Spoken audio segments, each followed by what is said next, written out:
అమ్మ నాకు ప్రభు ప్రభు అని వినిపిస్తుంది, నాకు ప్రభు అని పేరు పెడతారా అని అడిగితే నేను ఆ రోజు చెప్పాను, నేను ఆ పేరు పెట్టలేదు బాబు.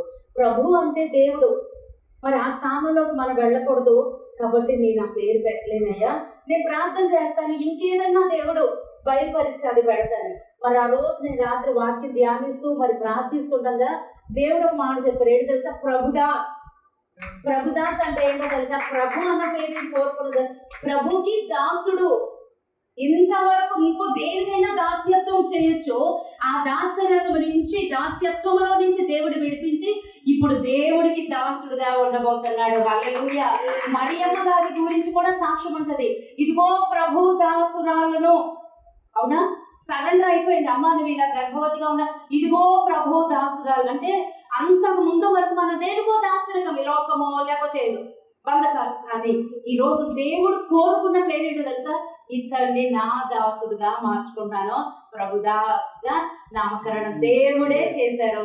అది దేవునికి స్తోత్రం కలుగునుగాక. హల్లెలూయా. రమ పేరు గ్లోరీగా మార్చబడింది. గ్లోరీ అంటే మహిమ. దేవుడు నేను నిండారుగా దీవించునుగాక.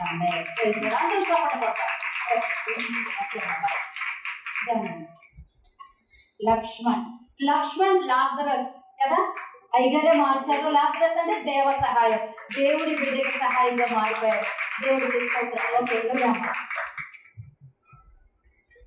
నేను ఈ ఒక్క బిడ్డ పేరు మాత్రమే ఆలోచిస్తూ ఉన్నాను. ప్రభా మాట్లాడు మాట్లాడు మాట్లాడు. నాకు ఎందుకో ఎస్తేర్ రాణియే ఉండిపోయిందండి. ఎస్తేర్ అంటే ఆ ముందు పేరు కూడా హదస్స, అదన్నా పెట్టుకోవచ్చు, ఇదన్నా పెట్టుకోవచ్చు. బిడ్డ ఎస్తేర్ రాణిగా దేవుడు నామలో దీవించబడేది. అమ్మాయి బ్రదర్ పేరేంటి?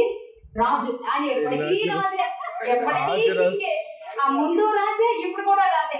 ఐగర్ పెట్టిన పేరు డేవిడ్ రాజ్, వాళ్ళ అమ్మ పెట్టిన పేరు రాజ్ కదా. ఏ రాజు గురించి రాజు వాళ్ళ అమ్మ పేరు పెట్టింది. ఆ ఐగర్ పెట్టిన పేరు డేవిడ్ రాజ్, అంటే ఈయన ఎప్పటికీ రాజే కదండి. రాజుగారు, రాజుగారి కుమారుడు కదా. దేవుడికి స్తోత్రం.